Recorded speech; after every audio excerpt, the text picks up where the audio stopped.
Oke, assalamualaikum warahmatullahi wabarakatuh. Kembali lagi ya teman-teman di channel Beta Terapi. Salam sehat untuk kita semuanya.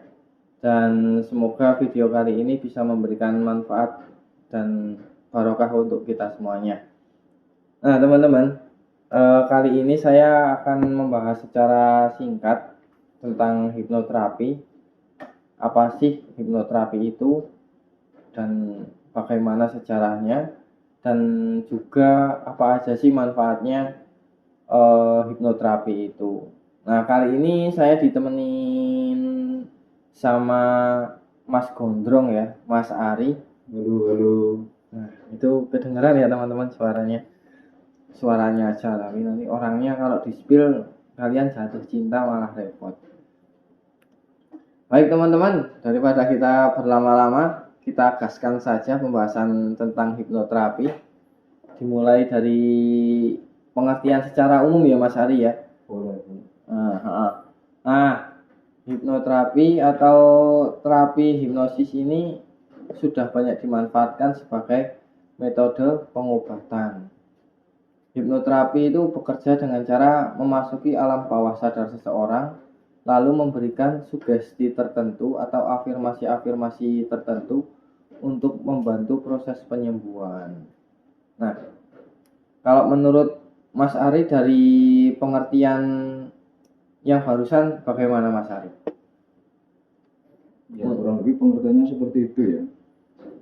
Intinya kalau proses hipnoterapi sendiri itu mengarahkan pikiran alam bawah sadar ke gelombang beta. Nanti di gelombang beta itu kita nanti diberikan sugesti-sugesti positif sesuai kebutuhan dan juga keluhan kesehatan kita ya. Benar. Gelombang otak itu jadi ada tiga gelombang, alfa, beta sama theta. Jadi Alfa enggak itu gelombang sadar, beta itu alam bawah sadar, sama theta itu gelombang tidur. Nah, di gelombang beta itu nanti sugesti itu dimasukkan untuk menangani keluhan-keluhan psikis itu supaya betul mencapai kesembuhan.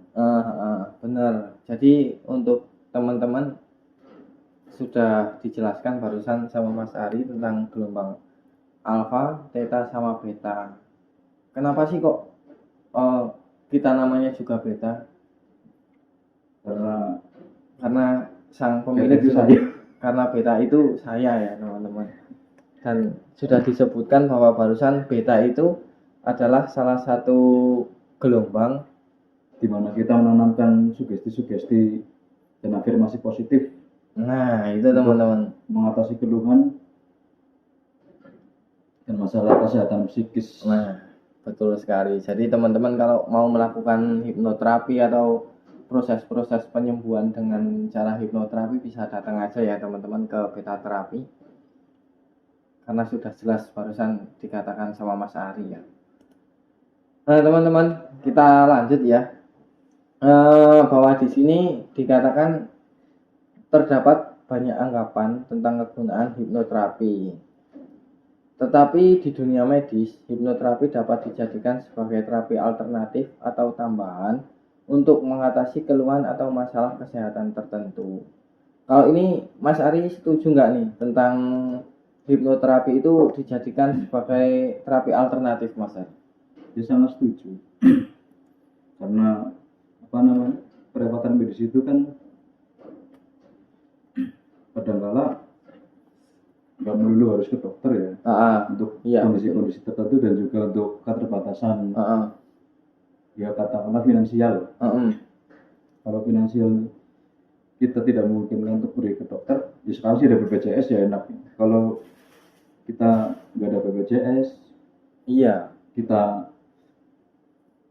secara finansial tidak mungkin untuk dokter, kita bisa ke pengobatan alternatif. Benar sekali. Untuk mendapatkan tambahan-tambahan terapi yang lebih baik untuk mencapai pemulihan itu sendiri.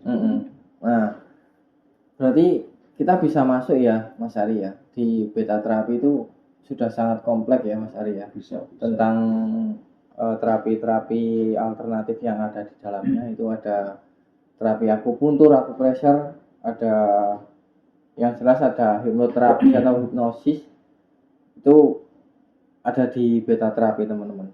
Jadi kalau teman-teman semuanya mau melakukan terapi akupuntur, akupressure atau hipnoterapi untuk mencapai sebuah kesehatan atau memecahkan masalah-masalah yang ada, itu bisa ke beta terapi ya teman-teman. Oke, dilanjutkan lagi Mas Ari. Ini juga disebutkan bahwa hipnoterapi itu bisa untuk membantu menjadikan tubuh lebih rileks dan juga untuk mengurangi rasa stres serta kecemasan dan juga untuk meredakan nyeri. Nah, kalau untuk meredakan nyeri ini gimana Mas Ari kalau menurut Mas? Kadang nyeri itu kan nggak selalu dari fisik loh, kadang-kadang dari pikiran kita itu rasa nyeri juga memungkinkan. Contohnya Mas Ari, kalau rasa nyeri yang tidak dirasakan secara fisik itu, misalkan putus cinta, waduh, nyeri itu nyeri hati. Nyeri itu, nah itu bisa disembuhkan dengan hipnoterapi. Waduh, tertusuk sekali itu. Ada nggak nih teman-teman yang sedang patah hati, nggak bisa melupakan seseorang atau siapapun? Dadanya pasti nyeri itu. Dadanya nyeri, itu bisa dilakukan dengan hipnoterapi ya teman-teman, atau proses hipnosis biar cepat melupakan mantan. Cepat melupakan mantan. Nanti baru.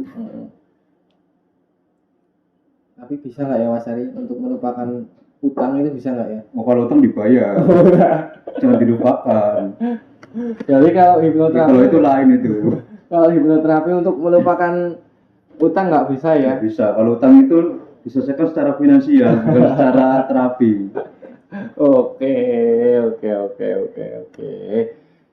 Oke, teman-teman, kita lanjut lagi ya. Malah bahas utang ini barusan ada. Jadi keinget utang ini saya. Kita lanjutkan ke sejarah hipnoterapi ya teman-teman, karena kita barusan sudah membahas tentang pengertian secara umumnya. Kita masuk ke sejarahnya. Nah, kondisi hipnosis ini telah digunakan oleh seorang dukun dan juga orang-orang pada zaman dahulu teman-teman.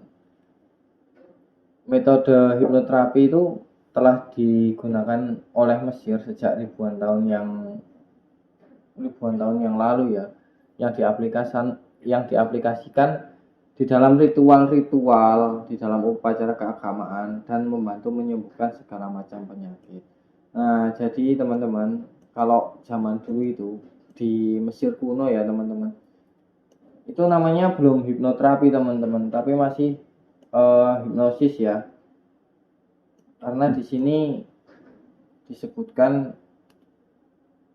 bahwa zaman dahulu Mesir sudah menggunakan teknik ini, cuman dengan nama hipnosis. Kemudian hipnosis seperti yang kita kenal saat ini pertama kali dikaitkan dengan pekerjaan seorang dokter dari Australia yang bernama Franz Anton Mesmer. Nah, pada tahun 1700-an, Mesmer percaya bahwa segala macam penyakit itu disebabkan oleh cairan magnetik yang ada di dalam tubuh dan juga berada di luar keseimbangan seorang. Nah, Mesmer mengatakan bahwa dia menggunakan magnet dan teknik hipnosis untuk mengobati klien-kliennya dalam menangani masalah apapun. Tetapi komunitas medis tidak meyakini penelitian yang dilakukan oleh Mesmer ini teman-teman. Jadi pernah ditolak juga ini Mesmer sama komunitas medis yang ada di Australia itu. Malah gini teman-teman, Mesmer itu dituduh melakukan penipuan dan teknik yang dilakukan itu dianggap tidak ilmiah teman-teman. Jadi perjalanan hipnosis itu dulu sangat terjal teman-teman. Dari awal-awal mulai itu masih dengan menggunakan kata hipnosis yang dilakukan oleh dukun-dukun, oleh orang-orang Mesir zaman kuno, sampai sekarang menjadi hipnoterapi itu perjalanannya sangat terjal. Sampai seorang dokter pun bisa dituduh melakukan penipuan ya ini sama komunitas-komunitas medis yang ada di Australia, teman-teman. Jadi perjalanannya itu sungguh sangat sungguh sangat menyedihkan. Tapi pada akhirnya hipnoterapi itu kembali populer, teman-teman, di pertengahan tahun 1900-an karena Milton Erickson, yaitu seorang psikiater, pada tahun 1901 sampai 1980 itu telah sukses menggunakan metode hipnosis ini untuk melakukan praktek-praktek uji cobanya, teman-teman. Nah, ini pada tahun 1958 kedua American Medical Association dan American Psychological Association mengakui bahwa hipnoterapi digunakan sebagai prosedur medis yang valid.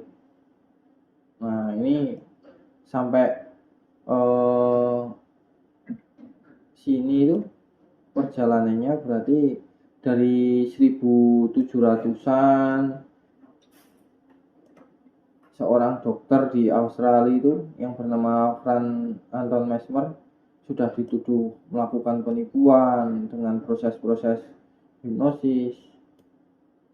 Tapi pada tahun 1900-an itu hipnoterapi itu kembali dipopulerkan lagi, teman-teman, oleh seorang psikiater yang bernama Milton Erickson ini, dan juga diakui oleh American Medical Association dan American Psychological Association pada tahun 1958. Nah, sejak tahun 1995, National Institute of Health atau NIH juga telah merekomendasikan bahwa hipnoterapi bisa digunakan sebagai pengobatan untuk nyeri kronis. Nah, menurut Mas Ari nih, dari sejarah yang sebegitu panjang dan sebegitu naik turun banyak sepak terjang yang terjal ini, menurut Mas Ari untuk mengembalikan hipnoterapi ke masa-masa kejayaan sekarang itu gimana, Mas Ari? Sekarang kan sudah berjaya sebenarnya, soalnya udah banyak literatur dan juga riset-riset yang menguatkan metode itu sendiri. Benar. Dan juga pengaplikasinya pun sudah semakin banyak. Terus juga terapis hipnoterapi juga sekarang sudah banyak banget ya, Mas Ari. Apalagi kalau di beta terapi itu, terapisnya sudah berlisensi dari IBH ya, International Board of Hypnotherapy, itu langsung dari Amerika ya, teman-teman. Itu kalau di beta terapi, terapisnya itu ada Pak Beta Sugiarso, teman-teman. Jadi kalau teman-teman mau terapi dengan teknik hipnoterapi, jangan ragu-ragu karena di beta terapi itu terapisnya sudah berlisensi IBH. Nah, Mas Ari, ini kan ada perbedaan antara hipnoterapi dan hipnosis. Kalau menurut Mas Ari nih, atau saya juga, kita kan orang awam. Iya. Cara membedakan hipnoterapi dan hipnosis itu yang paling gampang gimana ya, Mas Ari? Karena gini, Mas Ari, orang awam itu kalau ngomong hipnosis kadang mereka nggak paham. Mereka lebih tahunya ke hipnotis. Iya, soalnya yang bisa dipakai pertunjukan kan hipnotis. Iya, karena itu hipnotis terlalu sering digunakan untuk pertunjukan, jadi menenggelamkan sebenarnya lebih ke apa namanya, salah pengertian. Iya. betul sekali, salah pengertian ya tentang hipnotis itu ya Mas Ari ya. Padahal hipnotis itu pelaku dari hipnotis pelaku dari hipnotis ya. Prosesnya namanya hipnosis, pelaku hipnosisnya namanya hipnotis. Nah iya itu. Tapi karena disalahgunakan untuk oknum-oknum yang melakukan kejahatan dengan cara-cara itu ya, tolonglah. Ini kan sebuah cara untuk melakukan penyembuhan ya. Jadi jangan dirusak lah ini. Tolong ya ini untuk oknum-oknum kalau dengar ya silahkan berhentilah dari kejahatan-kejahatan yang mengatasnamakan hipnotis itu ya. Biar hipnosis itu bersih dari kata-kata untuk melakukan penipuan ya Mas Arya. Nah teman-teman, di sini dikatakan perbedaan hipnoterapi dan hipnosis itu seperti ini teman-teman. Hipnoterapi dan hipnosis selalu menjadi metode terkemuka. Namun keduanya juga memiliki perbedaan. Hipnosis dilakukan oleh ahli hipnotis. Nah, ini yang barusan kita singgung ya Mas Ari ya. Kalau hipnotis ini seorang ahli atau pelaku hipnosisnya. Nah, kalau hipnosis itu caranya. Hipnosis dilakukan oleh ahli hipnotis, sedangkan hipnoterapi dilakukan oleh ahli hipnoterapi.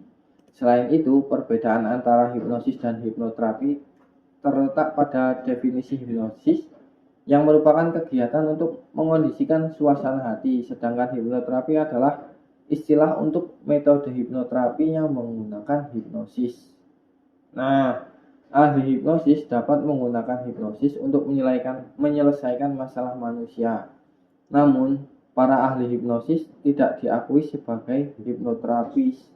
Oleh karena itu, para ahli hipnoterapi tentu memiliki lisensi dan sertifikat profesional seperti yang dipunyai oleh terapis-terapis yang ada di beta terapi. Itu sudah mendapatkan sertifikat profesional dari IBH atau International Board Hypnotherapy. Nah, kalau menurut Mas Ari sendiri nih, dari beberapa artikel yang sudah kita rangkum ini Mas Ari tentang perbedaan hipnoterapi dan hipnosis, menurut Mas Ari masih kurang nggak sih perbedaan-perbedaannya, atau menurut Mas Ari gimana? Kalau kebanyakan yang masyarakat kan itu kan hipnotis. Hipnotis itu kan identik dengan tidur kan. Betul. Nah, sedangkan hipnotis sendiri itu kondisinya itu nggak tidur. Tapi jadi diantara kita sadar dan tidur, kondisi alam bawah sadar itu. Kalau kita tidur itu kita malah tidak bisa dikasih sugesti. Kalau kita sadar pun juga kita sulit dimasukin sugesti karena otak kita itu bekerja secara rasional. Masuk. Ya karena kita ngobrol gini kan otak kita sedang bekerja ya. Ya, kita lagi di gelombang alfa namanya. Kita dalam kondisi sadar. Makanya kita kalau dikasih sugesti kemungkinan menolak. Nah, kalau kita tidur itu juga kita tidak bisa disugesti. Karena kita sudah terlelap dan bermimpi. Gelombangnya sudah ke arah theta. Gelombangnya sudah gelombang theta. Nah, kalau mau memasukkan ya, bukan memasuki ya, untuk memasukkan sugesti-sugesti itu di gelombang beta ya Mas Ari ya. Gelombang alam bawah sadar di antara gelombang sadar dan gelombang tidur. Ya itu tangannya itu. Karena gelombang beta itu dia menyerap informasi lebih besar, lebih mudah menyerap informasi daripada gelombang alfa sama theta itu. Betul sekali. Jadi teman-teman jangan khawatir ya teman-teman untuk melakukan hipnoterapi, karena kalau di beta terapi itu dari menyembuhkan sampai mengembalikan pikiran-pikiran yang tidak baik itu akan dikembalikan ke pikiran-pikiran yang kembali positif dengan memasukkan sugesti-sugesti atau afirmasi-afirmasi yang baik, sehingga pikiran-pikiran yang ada di dalam otak kita itu, untuk yang kotor-kotor itu disingkirkan dulu, dihilangkan, biar otak kita itu bekerja secara maksimal. Nah, itu beberapa perbedaan hipnoterapi dan hipnosis ya teman-teman. Kemudian kita lanjut untuk manfaat hipnoterapi ini teman-teman. Jadi manfaatnya itu banyak banget ya teman-teman. Ini untuk insomnia, ada serangan panik, ada kecanduan merokok, ada kehamilan dan melahirkan, atau yang biasa disebut juga dengan hypnobirthing, ada fobia atau ketakutan, gangguan masalah tidur, ada depresi juga, ada asma, dan yang paling mencengangkan ya teman-teman, ini adalah masalah seksual teman-teman. Kok bisa ya Mas Ari ya, ada masalah seksual bisa disembuhkan dengan hipnoterapi ya Mas Ari? Ya, karena kadang-kadang saya belum menikah ya, jadi saya kurang tahu. Waduh, ya juga sih. Tapi kalau masalah seksual sendiri, kira-kira menurunnya gairah seksual itu bisa berasal dari pikiran apa enggak kira-kira? Selain dari fisik yang capek itu? Kemungkinan sih ya Mas Ari. Misal kita stres gitu kan? Misal kita banyak pikiran. Pertama kita kan capek ya. Yeah. Setiap orang punya capek masing-masing. Yeah. Cuman kita dibarengi dengan mungkin pikiran-pikiran kita mikirnya lagi di kerjaan atau apa, itu bisa juga mengurangi gairah seksual juga ya. Tapi kalau pengen lebih jelas ya bisa konsultasi ke beta terapi ya teman-teman, untuk masalah-masalah seksual ini. Mungkin teman-teman ada yang ED juga, kalau mau konsultasi biar bisa makin strong juga bisa gitu. Itu juga udah ada tutorialnya itu. Iya, tutorial biar nggak ED ya. Tapi teman-teman sudah tahu ED belum ini? ED itu ejakulasi dini ya teman-teman. Jadi kalau teman-teman ED ya, kalau malu untuk bertanya di komen ya bisa langsung hubungi kita ya, itu di WA ada, atau mau lewat Instagram DM juga bisa, atau mau nonton videonya juga boleh. Mau nonton videonya juga boleh. Itu sudah ada pembahasan tentang mengatasi ejakulasi dini. Iya, itu sudah disematkan ya di channel beta terapi. Jadi kalau kalian pengen mengembalikan si Joni menjadi lebih kuat dan tidak cepat ED ya, silahkan ditonton itu videonya, biar pasangan kalian itu semakin sayang dan semakin cinta sama kalian. Oke teman-teman, kita lanjutkan ya tentang cara kerja hipnoterapi. Nah, cara kerja hipnoterapi itu dianggap menjadi bagian dari psikoterapi karena seorang hipnoterapis akan mengeksplorasi pikiran, perasaan, atau ingatan menyakitkan yang dialami oleh seorang klien tetapi tersembunyi di dalam alam bawah sadar. Nah, ini sering kita lihat juga ya Mas Ari ya, sama Pak Beta ya Mas Ari, seorang terapis hipnoterapi.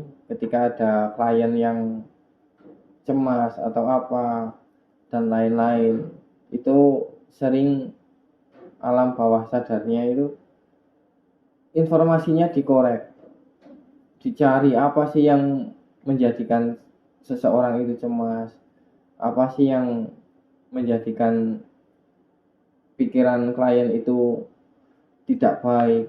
Itu akan dikorek dan akan disingkirkan pikiran itu, biar pikirannya kembali baik. Nah, teman-teman, ini dikatakan untuk menjalani sesi hipnoterapi akan dibuat rileks dan fokus sehingga terdorong untuk menceritakan ketakutan, rasa sakit atau trauma yang dialami, termasuk kapan pertama kali hal tersebut muncul. Mungkin pas kalian kecil atau pas sekolah atau kapan, itu akan dicari oleh hipnoterapis ya teman-teman, untuk memudahkan menghilangkan trauma-trauma itu ya Mas Ari ya. Trauma fobia juga bisa. Mungkin kalian fobia sama karet atau fobia sama... Memang ada yang itu, fobia karet ada. Oh, dulu kan ada Mas Ari, kliennya Pak Beta yang gitu. Fobia sama karet. Karet yang buat nasi padang itu. Iya. Itu. Kalau dijepretin sakit itu kan. Iya. Itu kan mungkin dulunya dijepretin sama ayahnya atau ibunya, jadinya trauma. Nah, mungkin jadinya trauma, jadi paling kalau karetnya 2. Aduh, pedes itu. Aduh, membayangkan saja udah. Itu kan si klien itu fobia sama karet. Malah si klien bilang dia kalau lihat karet aja bisa sampai keringet dingin Mas Ari. Karena trauma itu. Itu juga sebenarnya. Ya, kalau kita sebagai orang biasa yang mengalami itu biasa aja. Cuman sebagai orang klien menderita itu mungkin, wah, itu menyakitkan, yang mengerikan mungkin. Mengerikan sekali itu. Ini juga dikatakan ya teman-teman, bahwa kalian akan diajari cara untuk menghadapi hal yang ditakutkan, dikhawatirkan atau dirasakan, sehingga rasa tersebut dapat berkurang bahkan sirna. Percaya nggak Mas Ari? Kalau saya percaya sih kalau untuk itu. Karena memang sudah terbukti di beta terapi itu sudah banyak klien yang berhasil mengurangi bahkan keluhan, bahkan ada yang sampai sembuh total. Nah, salah satunya yang Pak Beta gitu. Yang pasien itu yang takut sama karet, ketika di terapi sampai berapa kali ternyata ya itu karena pernah dijebret itu, jadinya trauma. Setelah dilakukan hipnoterapi akhirnya kalau melihat karet biasa aja. Nah, setelah dilakukan terapi ya teman-teman, atau setelah dilakukan sugestinya masuk dengan baik, itu hipnoterapis akan mengembalikan kalian semua ke alam sadar. Jadi nggak dibiarkan kalian itu dalam alam bawah sadar kalian. Itu nanti malah repot juga, karena alam bawah sadar itu sangat riskan untuk dimasuki informasi baik buruk maupun yang baik. Takutnya yang masuk yang buruk-buruk terus nanti malah alam bawah sadarnya kehidupan kita malah di kehidupan nyatanya, kehidupan sadar kita malah nantinya jadi terganggu. Itu malah membahayakan ya Mas Ari ya jadinya ya kalau seperti itu ya. Iya. Nah, itu sedikit tentang cara kerja hipnoterapi ya teman-teman. Kemudian kita lanjutkan tentang fakta-fakta menarik seputar hipnoterapi. Dan yang nomor 3 itu sangat mencengangkan. Enggak ya teman-teman? Ini ada fakta-fakta menarik seputar hipnoterapi ya teman-teman. Bahwa pada abad ke-18 itu tercatat bahwa proses operasi yang dilakukan oleh para dokter itu, mereka menuntun para pasiennya agar berada dalam kondisi hipnosis. Ya, mungkin untuk mengurangi rasa sakit itu ya. Kalau sekarang kan mungkin di rumah sakit atau di klinik-klinik. Kalau 18 udah ada obat bis belum sih tahun itu? Nggak tahu juga ya. Nggak tahu juga. Kalau belum itu membantu sekali itu. Kalau sekarang kan memang dunia medis sudah modern banget. Sudah ada metode anestesi. Ada anestesi, dibius itu. Kalau abad ke-18 belum tahu itu. Aduh, saya belum lahir ini. Apa Mas Ari pengen itu kembali ke abad 18. Terlalu takut tua saya. Oh. Ya, ini balik-balik ke abad sekarang malah jadi nggak ada TikTok di sana, nanti nggak bisa lihat itu. Nggak bisa lihat cewek joget-joget, nanti nggak bisa. Aduh, ya Allah, ini nih.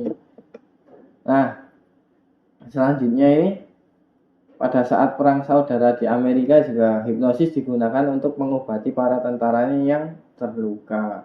Mungkin luka sakit hati atau apa ya? Kalau perang itu kan kebanyakan buat trauma. Kalau itu trauma-trauma perang itu kan kayak lihat, misalkan kita lihat teman dekat kita gugur pas perang itu kan otomatis bawa luka tersendiri kan. Benar. Atau mungkin pas lagi itu kita terlalu jauh dari keluarga.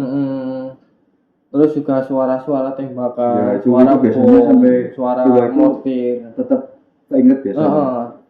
Apalagi kalau zaman dahulu kan emang masih dalam masa peperangan ya, jadi sangat membantu kalau dilakukan hipnoterapi untuk menghilangkan rasa-rasa sakit atau rasa kecemasan sampai rasa terluka pada tentara-tentara yang sedang berperang itu ya Mas Arya. Nah, ini pada tahun 1955 AMA atau American Medical Association menggunakan jasa hipnoterapi sebagai praktik obat yang bersertifikat. Wah, ini berarti tahun 1955 itu hipnoterapi sudah mulai dilisensikan dan sudah mulai dikasih sertifikat bahwa hipnoterapi sebagai praktik pengobatan yang legal gitu ya Mas Arya. Dan harus pelakunya harus bersertifikat. Iya. Melakukan praktik pengobatan tersebut. Nah, hipnosis ini sebetulnya bagian dari ilmu psikologi dan telah disertifikasi oleh American Psychological Association. Nah, ini benar ya Mas Ari ya. Pada tahun 1955 ini berdasarkan penelitian tidak ada yang dapat menyangkal ketika seseorang berada dalam kondisi emosi yang sensitif seperti ketika sedang marah atau benci.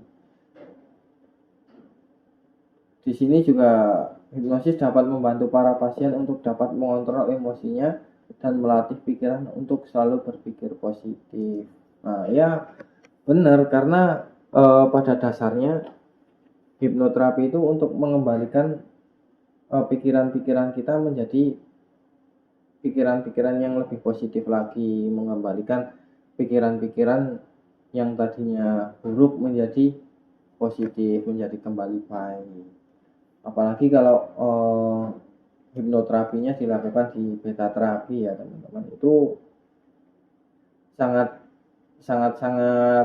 direkomendasikan ya teman-teman, karena terapisnya juga sudah mendapatkan sertifikat dari IPH, jadi tidak perlu diragukan lagi untuk sertifikasinya dan sertifikatnya. Kalau teman-teman datang ke sini ke tempat beta terapi juga sertifikatnya Pak Beta sebagai terapis juga terpampang banyak banget itu, dan juga jelas dari IPH dari Amerika ya teman-teman. Baik teman-teman, mungkin segitu aja ya untuk pembahasan tentang hipnoterapi. Semoga video kali ini bisa memberikan manfaat untuk kita semuanya. Terima kasih juga Mas Ari sudah menemani saya berbincang-bincang tentang hipnoterapi. Ilmunya juga terima kasih. Semoga Mas Ari selalu diberikan kesehatan ya Mas Ari ya. Amin. Terus juga kita semuanya juga diberikan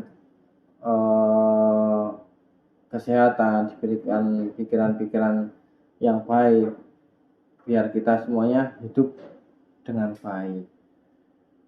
Baik teman-teman, cukup sekian video kali ini. Jangan lupa untuk selalu dipantengin video-video dari kita, dan juga Untuk yang ada di Spotify, ada di aplikasi-aplikasi yang lain, silahkan dengarkan suara-suara sumbang kita di platform-platform tersebut. Semoga suara-suara sumbang kita bisa memberikan manfaat juga buat kalian semuanya. Terima kasih. Sampai jumpa di video selanjutnya. Dan salam sehat Beta Terapi. Assalamualaikum warahmatullahi wabarakatuh.